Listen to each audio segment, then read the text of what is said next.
At the end of this film, a girl meets the devil. No fire, no violence, no grand display of evil, just a voice in the dark. Would thou like to live deliciously? Save our children. And she says yes. She signs her name, steps into the woods, and for the first time in her life, she feels free. And if that disturbed you, I want you to ask yourself why. This is The Witch.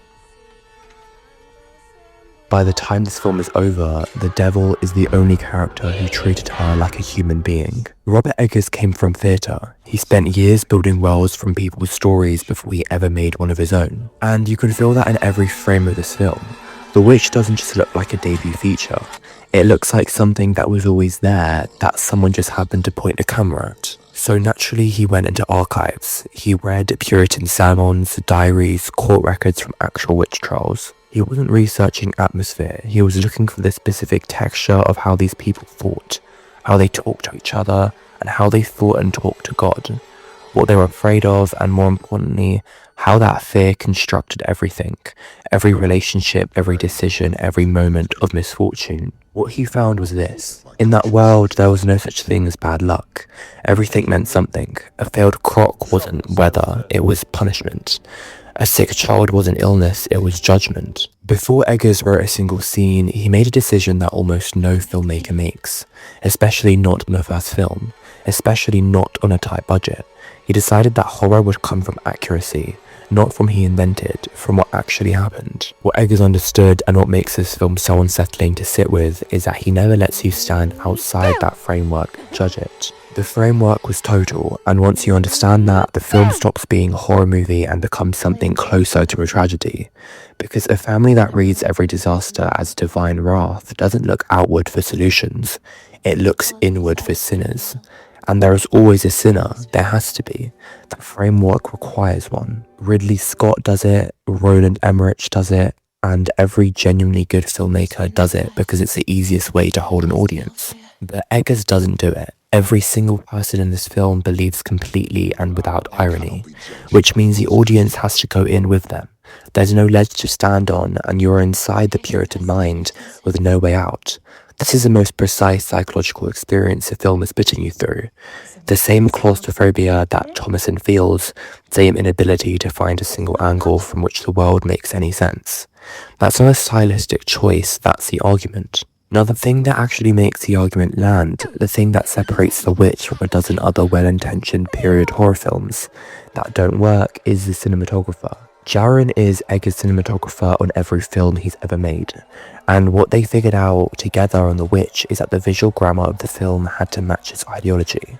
A world with no nuance, no grey area, no space to breathe.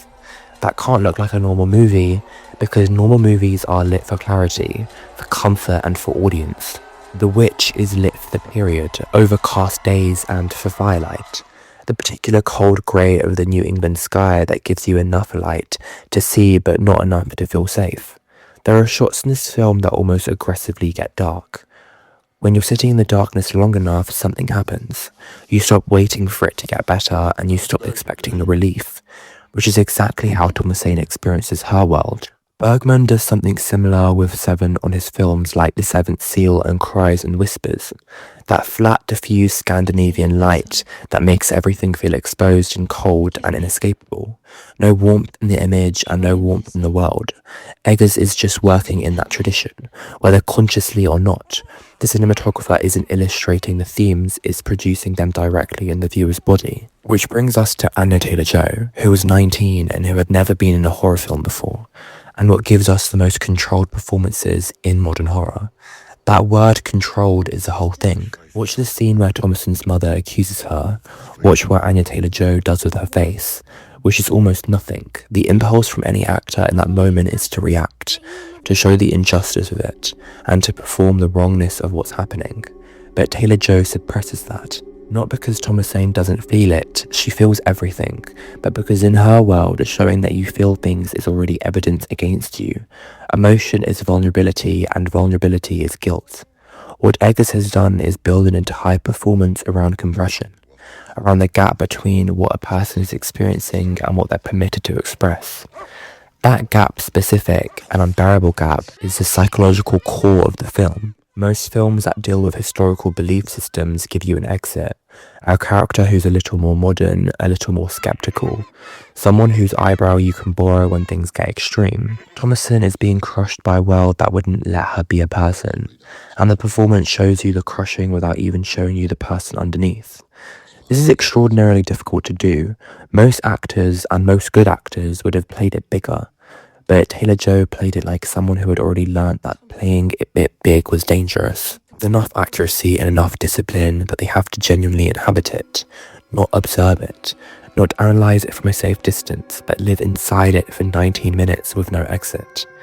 The witch in the woods was real, Eggers confirms it, and she was almost beside the point. The point of the world was that it made her necessary. If this hit the way I hoped, the rest of the series goes just as deep. Drop in the comments what film you want next. That's the thing about Robert Eggers, and I think still gets underestimated. He's not a horror filmmaker in the conventional sense. He's a filmmaker who understands that most reliable way to disturb an audience is to